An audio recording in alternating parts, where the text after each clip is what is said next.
See the northern lights last night. They made an appearance and they were beautiful. A second photo too over in the Lincoln area, some stunning shots. To what I was able to find now in the Williston area, here's a time lapse from roughly 4 a.m. to probably about 5:30 or so of the beautiful colors before some clouds did reach the area in Williston, and then they kind of dissipated after that. And then the sun rose, of course, to then the beautiful sunrise that we saw this morning over in Sidney, Montana. Wonderful there with the pine tree. Now we're kind of shaking it up a little bit. So we've been talking about this Alberta clipper. It was over Alberta yesterday.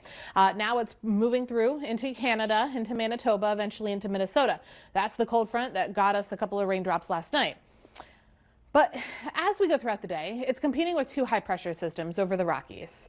And so that's our Titan pressure gradient. That's our 30 to 40 mile per hour wind gusts. As we see this low move closer towards Minnesota, we're going to start to incrementally build in more cloud cover and the wraparound moisture. That's defined in a couple of seconds here. But in the meantime, it's gusty through Friday, essentially. So today, 30 to 40 mile per hour winds, as we talked about, Titan pressure gradient. The winds don't even go anywhere necessarily tonight. I mean, we're still working to about 25 mile per hour winds. It won't be until Friday afternoon, evening, when trick-or-treating's almost done. That's when the winds will finally die down. So hopefully you have somewhat of a jacket over your costumes, if not underneath. So we move to 4 p.m. here. Today, temperatures are near 50 degrees, but look at this. Here comes that red L. That's our clipper system. Here comes that wraparound moisture. And as we follow suit to about 32 degrees tonight, we can bring in a little bit of that frozen precip, isolated snow showers, maybe some flurries, and then sticking to some grassy surfaces. You're definitely looking towards the east of Highway 83 if we get that, and maybe even Highway 85 and east of there has that chance.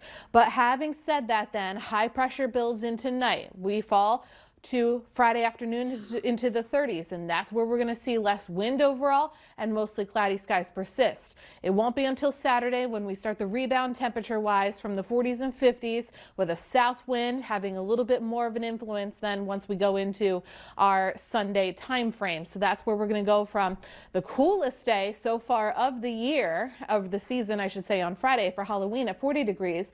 Then we go to Saturday 46 with that south wind, and that's where we go to the longest weekend of the year too. Don't forget to change those clocks back. That's where we're going to hit 61 degrees. And then as we go right into the upcoming work week too, our temperatures right now on average for our high is about 49 degrees. And the fact is we're going to be in those mid 50s. So we got some wonderful days coming our way. And that's where those temperatures, Sarah, also for the lows, not too bad. 20s, 30s, where we also need to be. Looks good to me, Heidi. Yeah, really good.